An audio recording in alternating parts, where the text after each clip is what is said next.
आप सभी का स्वागत है यूट्यूब चैनल अविद्या में। हम ऑलरेडी डिस्कस कर रहे थे क्वाड्रेटिक इक्वेशंस। आज हम इसका लेक्चर 3 कंप्लीट करेंगे which is basically based on the words problem.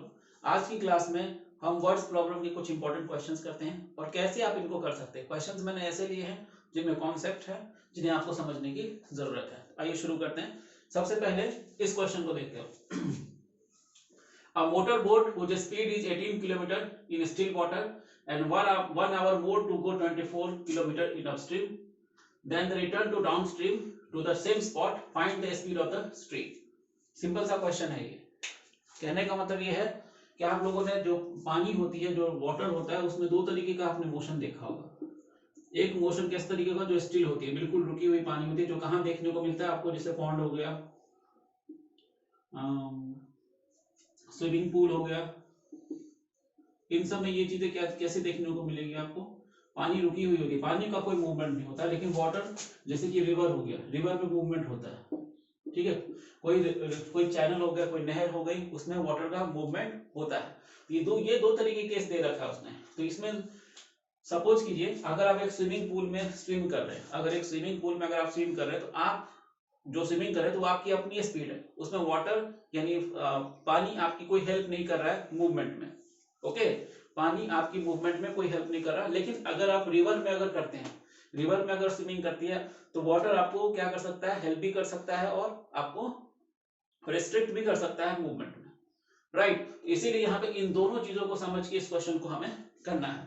Suppose कीजिए कि हमारे पास कुछ इस तरीके का कंडीशन है। सिर्फ सपोज कीजिए, एक बार बताने वाली बात है कि ये रिवर है, ये रिवर का फ्लो है और यहाँ पे एक नाव है। इसकी डायरेक्शन इधर की तरफ मूव कर रहे हैं आप। ये हमारा अपस्ट्रीम है और ये हमारा डाउनस्ट्रीम है। मतलब पानी ऊपर से नीचे की तरफ मूव करती है, तो अपस्ट्रीम टू डाउनस्ट्रीम, राइट। अगर मान लेते हैं कि इसमें बोट की speed x kilometre per our है, राइट। और जो करंट की स्पीड है, जो फ्लो ऑफ वाटर है, करंट की स्पीड मान लेते हैं, स्पीड ऑफ करंट मान लेते हैं y किलोमीटर पर आवर। तो इसकी ओवरऑल स्पीड कितनी हो जाएगी, क्योंकि x किलोमीटर पर आवर जो बोट की स्पीड है वो स्टिल वाटर में है। अगर उसको तालाब में भी दौड़ाएंगे तो भी इतनी ही स्पीड से चलेगी, और अगर हम इसे जैसे स्विमिंग पूल में करते तो भी इतनी ही स्पीड होगी।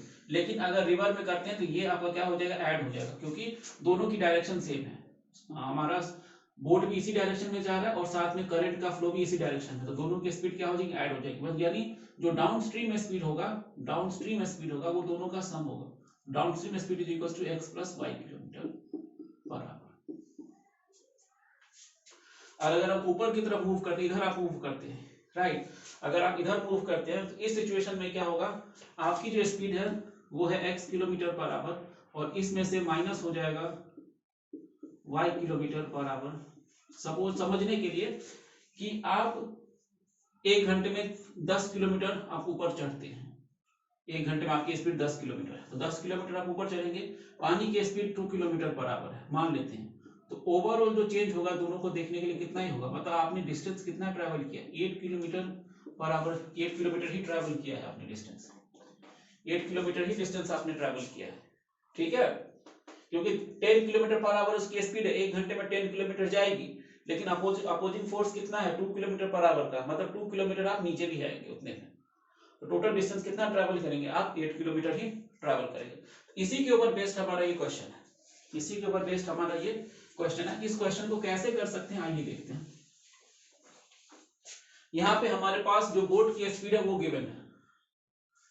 A motorboat whose speed is 18 km per hour in still water and 1 hour more to go 24 km in upstream and then return to downstream and the same spot, find the speed of the stream. तो सबसे पहले assume कर लेते हैं, let the speed of the stream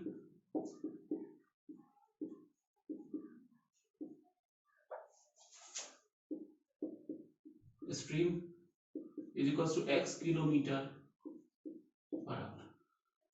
अब speed इतनी है और स्पीड ऑफ बोट कितना है, speed of motor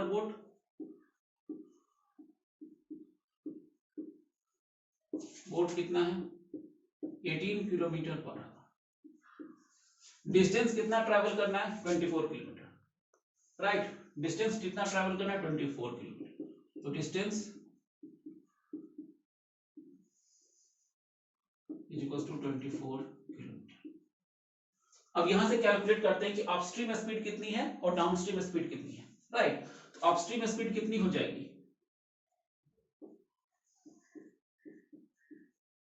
upstream speed कितनी हो जाएगी, तो दोनों को क्या करना है आपको, एक को प्लस एक को माइनस। ये total 18 kilometre per our boat की स्पीड है, उसमें से माइनस हो जाएगी स्ट्रीम की speed x kilometre per our, 18 minus x kilometre. Downstream speed में दोनों ऐड हो जाएंगे, downstream speed 18 plus 6।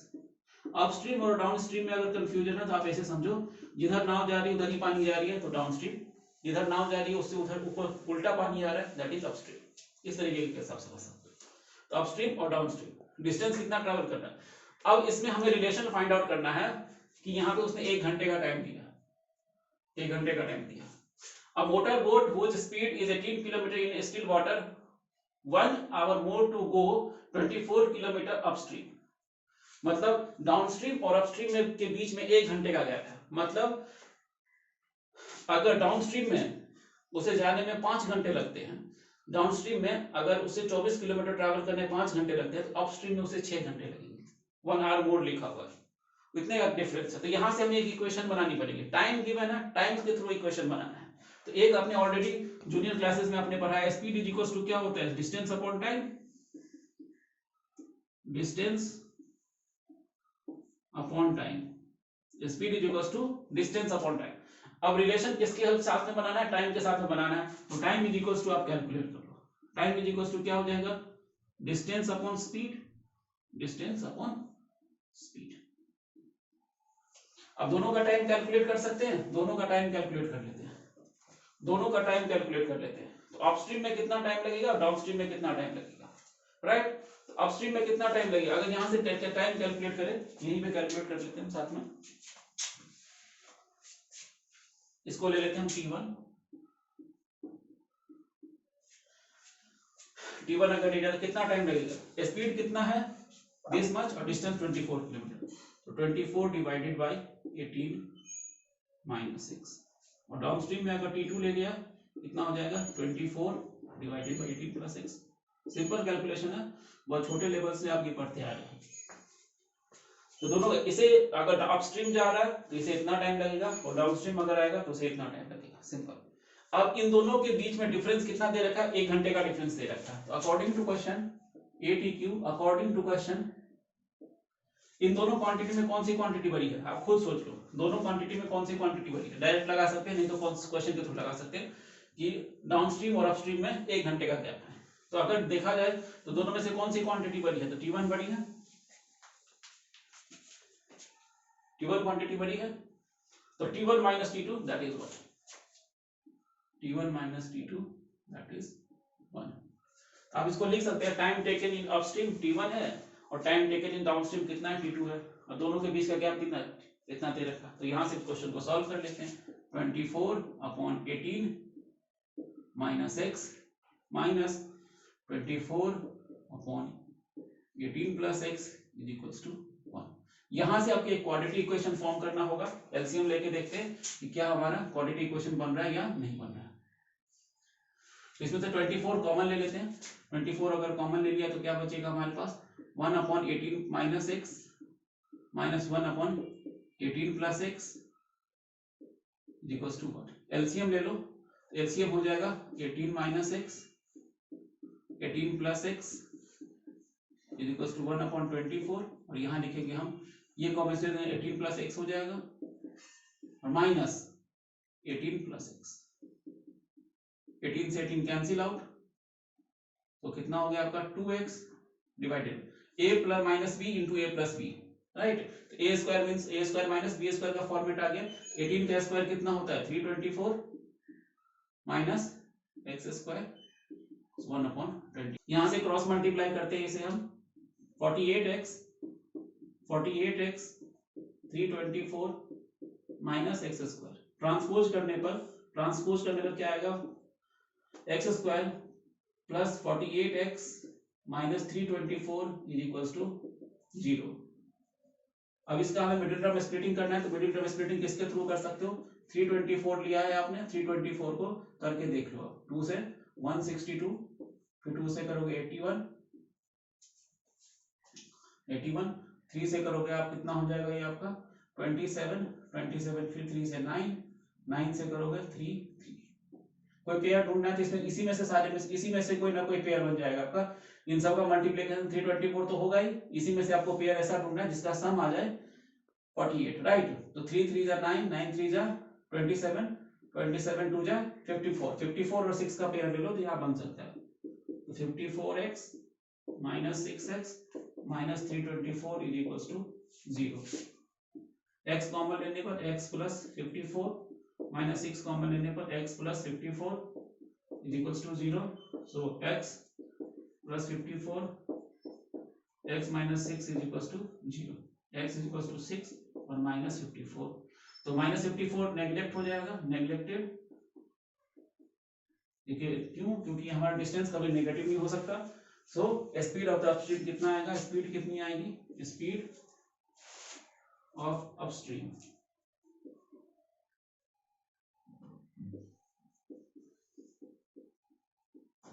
Equal to 6 kilometre per. इन सारे टाइप के क्वेश्चंस में हमें ऐसे ही करना होता है। एक इस फॉर्मूले का जो ध्यान में रखना है आपको, एक इस फॉर्मूले को ध्यान में रखना है, एक इस पॉइंट को ध्यान में रखना है, और फिर आपको जो पहले कॉन्सेप्ट बताया था कि बोर्ड मूव करेगा या अपवर्ड मूव करेगा या डाउनवर्ड मूव करेगा, उस समय कैसे रिलेशन बनाना वो आपको ध्यान में रखना है।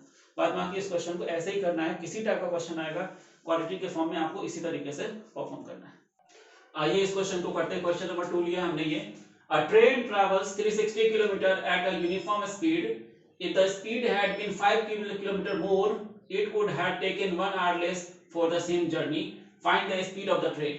Speed of the train आपको बतानी है इसमें, ठीक है? स्पीड ऑफ द ट्रेन आपको बतानी है। स्पीड ऑफ द ट्रेन कैसे बताएंगे हम इस चीज का, ठीक है? पहले इस क्वेश्चन को समझ लेते हैं कि क्वेश्चन क्या है हमारा, फिर उसके आंसर्स को हम समझते हैं, ठीक है? और if a train travels 360 km at a uniform speed, मतलब टोटल डिस्टेंस कितना ट्रैवल करना है? 360 किलोमीटर ट्रैवल करना है, यूनिफॉर्म स्पीड है। If the speed had been 5 kilometre more, अगर हमने स्पीड को, स्पीड के ट्रेन को पहले माने थे 20 पे चल रही थी, 5 किलोमीटर पर आवर बढ़ा दिया, मतलब 25 पे चल रही है, इस तरीके का सिचुएशन है, तो उसे 1 घंटा कम लगता है, less for the same journey. Find the speed of the train. Speed of the train आपको बतानी है। तो इस क्वेश्चन को सॉल्व कैसे करोगे? तो सॉल्यूशन, क्वेश्चन को सॉल्व कैसे करना है, बिल्कुल ध्यान देखो, ध्यान दो, बिल्कुल एक बार में आपको ये क्वेश्चन समझ में आ जाएगा कि किस टाइप के क्वेश्चन कैसे करना है। कई बार होता है कि रिलेशन नहीं बना पाते हम, किसको प्लस करना है किसको माइनस करना है, तो वो भी यहाँ पे आपका क्लियर हो जाएगा, क्लियर कट डाउट आपको यहाँ मिल जाएगा, राइट? देखो ध्यान से, बस सबसे पहले क्या निकालना है? Find the speed of the train. तो ठीक है, तो ले लेते हैं, let the uniform speed of the train be x kilometre per hour. लेट the uniform speed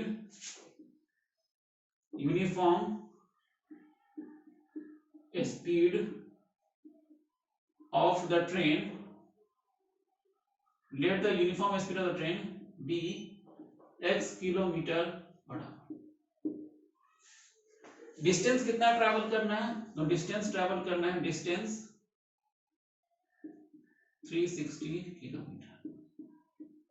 अगर इस ट्रेन की speed x kilometre per our है, डिस्टेंस हमें 360 किलोमीटर ट्रैवल करना है, तो टाइम कितना लगेगा? टाइम कितना लगेगा? तो टाइम के लिए रिलेशन ऑलरेडी पढ़ा हुआ है आपने, speed is equals to distance upon time. तो टाइम इज इक्वल्स टू क्या हो जाएगा हमारा? Distance upon speed, correct? So time taken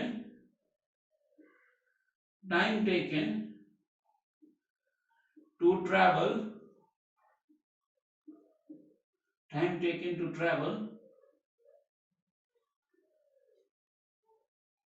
the distance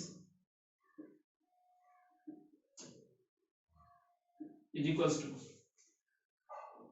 speed upon distance upon speed। तो कितना हो जाएगा? दैट इज को हम t1 ले लेते हैं, तो t1 is equals to distance कितना है? 360, स्पीड कितना है? x। ये तो पहला केस था जो था कि यूनिफॉर्म स्पीड हमने x ले लिया, डिस्टेंस 360 किलोमीटर था, इतना ट्रैवल करना है तो कितना टाइम लगेगा, पहले हमने ये कैलकुलेट कर लिया। अब क्या है, हमने ट्रेन की स्पीड बढ़ा दी है, ट्रेन की स्पीड बढ़ा दी है। ट्रेन की स्पीड कितनी बढ़ाई है, 5 किलोमीटर पर आवर। तो लिख सकते हैं new speed of train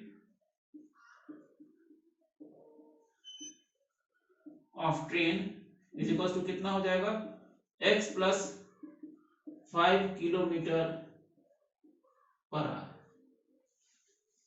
5 kilometre per hour. तो अगर इसकी स्पीड इतनी होगी, टाइम कितना टेकन करेगा, तो time taken to travel the same distance that is t2 is equal to 360 upon x plus 5। ठीक है, अब यहां से भी हमने कैलकुलेट कर लिया कि कितना कितना टाइम लगेगा उसको ट्रैवल करने में, तो दैट इज x प्लस 5, इतना आवर्स लगेगा ट्रैवल करने, राइट। अब ध्यान से देखो, इस टाइम में और इस टाइम के बीच में गैप दे रखा कितना है, 1 आवर का है। मतलब अगर स्पीड हम ज्यादा इंक्रीज करेंगे, अगर स्पीड हम इंक्रीज करते तो टाइम कम लगेगा, और अगर स्पीड हम स्लो करते तो टाइम ज्यादा लगेगा। यानी डिस्टेंस जो पहला था वो x किलोमीटर पर आवर था, तो उसमें टाइम t1 लग रहा था। अब जो न्यू स्पीड आई है उसमें टाइम t2 लग रही है, मतलब ये जो टाइम है ये कम लगेगी। ठीक है, क्यों, क्योंकि स्पीड को हमने इंक्रीज कर दिया 5 किलोमीटर पर आवर से। तो राइट, तो यहाँ पे क्वेश्चन इक्वेशन क्या बन जाएगी, अकॉर्डिंग टू क्वेश्चन ATQ भी लिख सकते हो आप, अकॉर्डिंग टू क्वेश्चन T2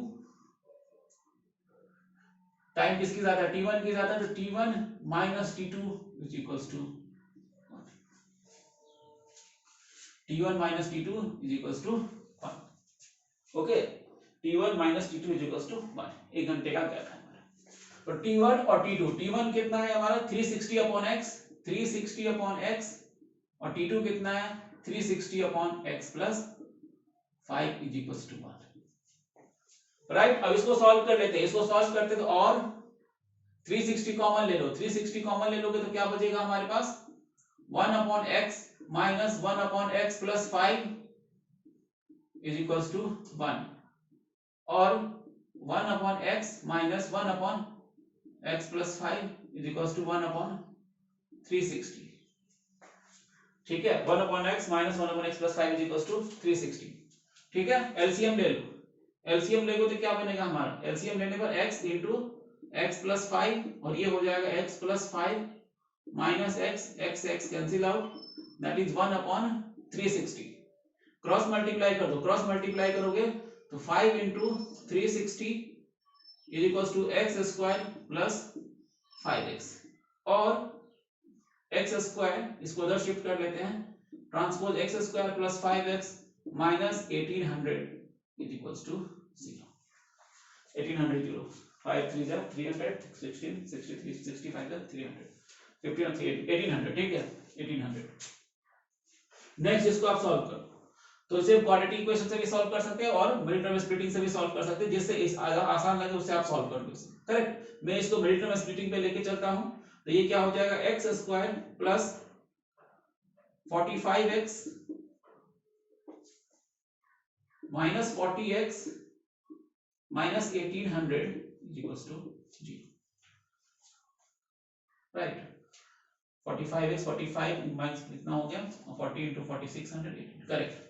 और x इज इक्वल टू कैसे करना है, पिछले क्वेश्चन से मैंने आपको बताया है 1800 को क्या करना है, प्राइम फैक्टराइजेशन ले लेना है, उसी में से चेक करना है कौन सा वैलिड हो सकता है जिसमें मल्टीप्लिकेशन 1800 आ जाए और उनका सम 5 आ जाए।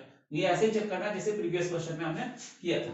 यहाँ कितना हो जाएगा, x प्लस 45 माइनस 40 का कॉमन लेने पर x plus 45 is equals to 0, और x plus 45 x minus 40 is equals to 0। So x is equals to कितना हो जाएगा 40 और माइनस 45, तो माइनस 45 रिजेक्टेड, क्योंकि speed can not be negative, ये रिजेक्ट हो जाएगा, speed can not be negative. So uniform speed of the train कितना हो जाएगा, सो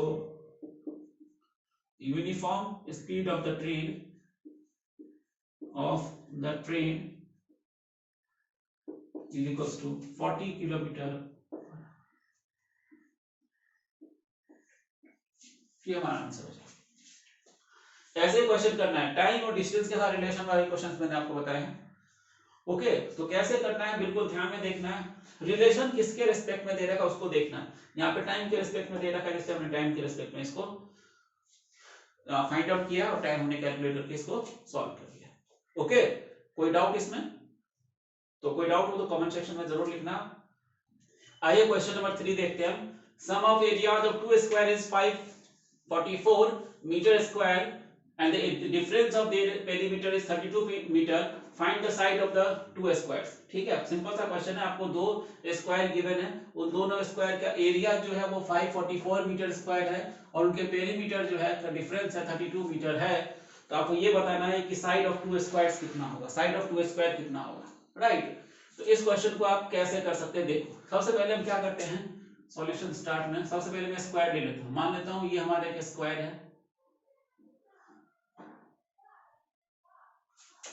और एक इससे छोटा है स्क्वायर। दो स्क्वायर लिया हमने, ये दो स्क्वायर लिया। इसका साइड में एज्यूम कर लेता हूं x और इसका मैं एज्यूम कर लेता हूं y। Side is equal to x metre और इसका हो गया y मीटर। इसका एरिया कितना हो जाएगा, एरिया x स्क्वायर मीटर और ये कितना होगा y स्क्वायर मीटर। और पेरीमीटर कितना हो जाएगा, पेरीमीटर 4x माइनस दो स्क्वायर है जिसमें x क्या बराबर है, तो हम यहाँ पे लिखेंगे x ग्रेटर देन y। ठीक है, कंडीशन हमने रखा है कि दो साइड हमने ऐसे एज्यूम किए हैं, दो स्क्वायर हमने ऐसे एज्यूम किए जिनमें से एक स्क्वायर बड़ा है एक स्क्वायर छोटा है और जो x बड़ा है तो x ग्रेटर देन y है, मतलब x की साइड बड़ी है y की कंपेरिजन में। अब ये तो था जो इंफॉर्मेशन जो हमारे पास क्वेश्चन में था जिसको हमने लिखा है। अब इसी से हम इसको इंफॉर्मेशन को और भी क्या करेंगे, सॉल्व करने की कोशिश करेंगे इन्हीं इंफॉर्मेशन के थ्रू। तो sum of areas of two square तो दे रखा था, अकॉर्डिंग टू क्वेश्चन क्या बनेगा, सम ऑफ एरियाज मतलब x square plus y square equal to कितना बनेगा 544 मीटर स्क्वायर और पेरीमीटर का difference that is 4x minus 4y का डिफरेंस जो है वो कितना है 32 मीटर। ये दो इक्वेशंस हमारे पास है, इन दो इक्वेशंस की हेल्प से हम क्या कर सकते हैं, इस क्वेश्चन को हमें सॉल्व करना है। बहुत बार बच्चों के मन में क्वेश्चन होता है कि सर व्हाट प्रॉब्लम का क्वेश्चन है, क्वाड्रेटिक से बनेगा या पेयर ऑफ लीनियर इक्वेशन से बनेगा, इसमें दो वेरिएबल से पेयर ऑफ लीनियर इक्वेशन से बन सकता है। देखो क्वेश्चन अगर क्वाड्रेटिक का है तो अगर आप उसे पेयर ऑफ लीनियर इक्वेशंस की तरह भी ट्राई करोगे ना तो फाइनली वो आपका क्वाड्रेटिक फॉर्म में आ ही जाएगा। अगर वो क्वेश्चन बनने वाला है क्वाड्रेटिक के फॉर्म में तो हो सकता है इनिशियली क्वाड्रेटिक फॉर्म में आ जाए या फिर घूम के आपका क्वाड्रेटिक फॉर्म में डेफिनेटली वो आ ही जाएगा अगर आपने सही किया है तो। ठीक है, तो यहां से इस क्वेश्चन को सॉल्व कर ले तो क्या लिख सकते हैं, यहां से फ्रॉम टू 4 कॉमन लेने पर x minus y is equal to 32। So x minus y is equal to कितना हो जाएगा 8। So x is equal to y plus 8 that is equation 3। अब हम क्या करेंगे, क्वाड्रेटिक फॉर्म बनाना है तो इस x की वैल्यू को यहां सब्स्टिट्यूट कर देंगे और सब्स्टिट्यूट करने के बाद इसको हम सॉल्व करेंगे। सब्स्टिट्यूट करने के बाद इसे हम क्या करेंगे, यहां से सॉल्व कर लेते हैं। सॉल्व करते ही ये क्वाड्रेटिक फॉर्म में बन जाएगा तो सॉल्व करने में आसानी होगी।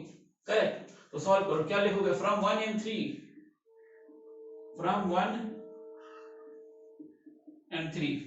3 से क्या होगा, x की वैल्यू सब्स्टिट्यूट कर दिया तो y plus 8 whole square plus y square is equal to 544।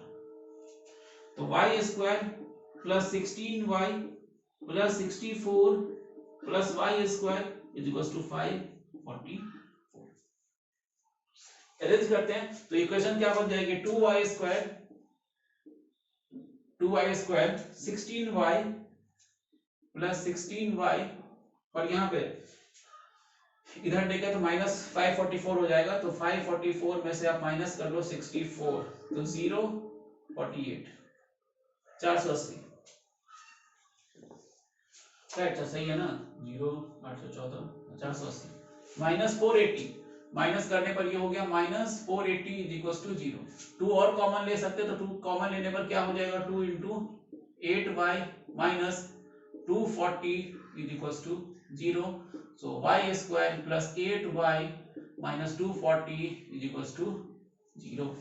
अब यहाँ पे हमें पेयर यहाँ पे हमें पेयर बनाना है किसका, Y square plus 8y minus 240 का, तो क्या लिख सकते हैं हम, y square plus 20y minus 12y minus 240 is equal to 0। Middle term splitting के थ्रू हम कर रहे हैं तो प्राइम फैक्टराइजेशन लेके चेक कर लेना, तो इसी में से कोई पेयर आ जाएगा। हाँ, तो y कॉमन लेने पर y प्लस 20 माइनस 12 कॉमन लेने पर y plus 20 is equal to 0। So equation क्या होगा, y माइनस 12 और y plus 20 is equal to 0। So y की वैल्यू कितनी हो जाएगा, 12 और माइनस 22। तो माइनस 22 ये क्या हो जाएगा, रिजेक्टेड, बिकॉज जो साइड है वो नेगेटिव नहीं हो सकता। So y is equal to क्या होगा, 12 मीटर। तो y is equal to 12 metre. तो x क्या हो जाएगा, from 3 x is equal to y plus 8 that is 12 plus 8 that is 20 metre. तो साइड्स ऑफ क्या हो जाएगा, साइड्स ऑफ 2a स्क्वायर क्या हो जाएगा, sides of 2a square, sides of 2a squares is 12 and 20 meter. 12 and 20 meter. Unit के साथ लिखो 12 मीटर and 20 मीटर। ओके, तो इस टाइप के क्वेश्चन आप कर सकते हो। यहाँ पे लिख सकते हो let x be the side of the case, let लिख दो यहाँ पे, लेट स्मॉलर स्क्वायर है, एक लार्जर स्क्वायर, इसको हमने इक्वेशन बना दी, इक्वेशन बनाने के बाद इसको हमने सॉल्व कर दिया, दैट इज ये हमारा रिक्वायर्ड आंसर हो गया। ओके, नेक्स्ट क्वेश्चन है हमारे पास fourth, if the sum of two natural number is 8 and their product is 15 find the numbers. बहुत ही सिंपल सा क्वेश्चन दिया है, ये आपके एग्जाम में आया हुआ भी क्वेश्चन है, इसलिए सिंपल सा क्वेश्चन इसको मैंने ले लिया। ये एक नंबर नेचुरल नंबर टाइप का क्वेश्चन ले लिया जाए। Okay, if the sum of two natural number is 8 and their product is 15 find the numbers। Numbers बताना है आपको, नंबर्स। तो सॉल्यूशन स्टार्ट कैसे करोगे, ध्यान से देखो। तो sum of two natural number, तो कोई भी दो नेचुरल नंबर आप चूज कर सकते हो, ए और बी करके भी चूज कर सकते हो, राइट। तो ए और बी अगर करके चूज करते हो तो आपका, तो ये आपका टू वेरिएबल का क्वेश्चन बन सकता है, राइट। कि टू वेरिएबल के लिए सफिशिएंट कंडीशन होगी या नहीं होगी, उसके अकॉर्डिंग क्वेश्चन के ऊपर डिपेंड करता है कि सॉल्व होगा या नहीं होगा। अगर टू वेरिएबल है तो मिनिमम रिक्वायरमेंट क्या है कि दो इक्वेशंस होने चाहिए आपके पास। ओके, अगर हमारा इक्वेशन में दो वेरिएबल्स हैं तो हमें उसको सॉल्व करने के लिए दो इक्वेशंस चाहिए होते हैं, राइट। तो इस क्वेश्चन को देखें कैसे कर सकते हैं। तो देखो मान लेते हैं कि late a be the natural number, a be the first natural number, first natural number, let a be the first natural number, तो second natural number, then second natural number will be 8 minus a। No doubt दोनों का सम कितना होना चाहिए, 8 होना चाहिए। तो a और 8 माइनस a को ऐड करेंगे तो हमारा 8 आ जाएगा, करेक्ट। 8 माइनस a और 8 माइनस a को ऐड करेंगे तो हमारा क्या आ जाएगा, ये हमारा 8 हमारा आ जाएगा। उनका product according to question product of two natural number is 15। Product of two natural number equals to 15। एक नेचुरल नंबर क्या है हमारे पास a, दूसरा क्या है 8 minus a is equals to 15। 8a minus a square 15a।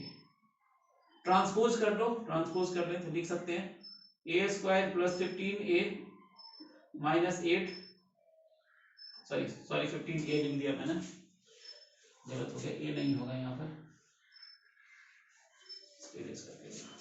a square minus 8a plus 15 is equal to 0।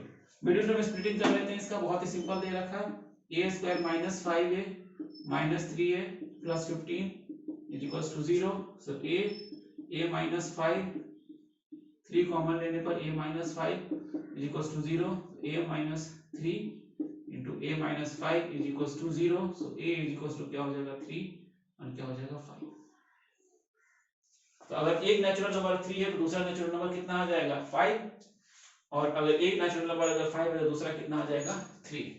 If a is equals to 3 then second natural number is equals to कितना 8 minus a, यानी 8 minus 3 that is 5. और if a is equals to 5 then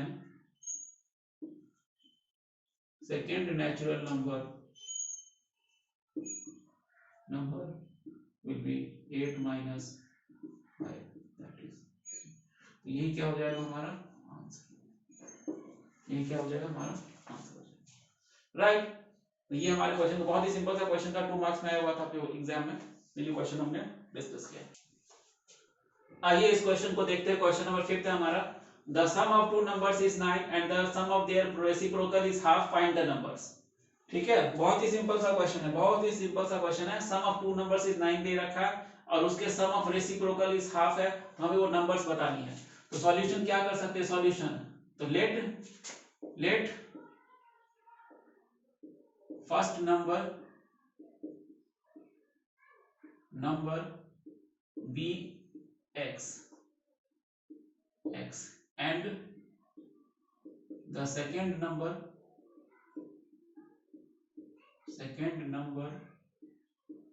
कितना हो जाएगा? Second number will be 9 minus x. Right. First number अगर x ले लिया तो सेकेंड नंबर कितना 9 minus x. एक नंबर x ले लिया तो दूसरा उसमें से माइनस कर लेंगे तो सेकेंड नंबर मिल जाएगा. अगर एक नंबर 6 है तो दूसरा नंबर 3 हो जाएगा. एक नंबर 4 है तो दूसरा नंबर 5 हो जाएगा. इसका मतलब माइनस ही तो करना है हम. Right.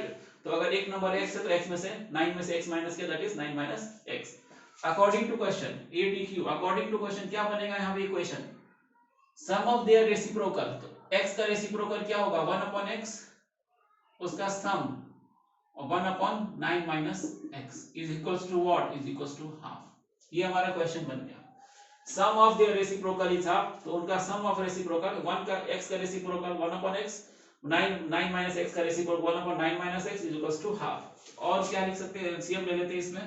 x into 9 minus x plus x cancel out, 1 by 2 that is 18 is equals to 9x minus x square और x square minus 9x plus 18 is equals to 0 और x square minus 6x minus 3x plus 18 is equals to 0 और x से common लेने पर x minus 6 minus 3 x minus 6 is equals to 0. so x minus 3 x minus 6 is equals to 0. so x की value क्या आ जाएगी? 3 और 6. और x की वैल्यू अगर 3 होगी तो सेकंड नंबर क्या हो जाएगा? 6 हो जाएगी. अगर x की वैल्यू 6 होगी तो फर्स्ट नंबर सेकंड नंबर क्या हो जाएगी? 3 हो जाएगी. ये हमारा क्या हो गया? आंसर हो गया. क्लियर है? तो आज हमने वर्ड्स प्रॉब्लम में क्या डिस्कस किया? अलग अलग टाइप्स के वर्ड्स प्रॉब्लम डिस्कस किए. क्योंकि लेंथ वीडियो की लेंथ थोड़ी सी बड़ी हो जाती है तो इसमें ज्यादा से ज्यादा क्वेश्चंस हम डिस्कस नहीं कर सकते. अगर आपको कोई क्वेश्चन में डाउट हो तो आप हमें कमेंट सेक्शन में क्वेश्चन डाल सकते हैं, हम डेफिनेटली उसका आंसर करेंगे. तो होप ये वीडियो आपको पसंद आई होगी. Thank you and thanks for watching.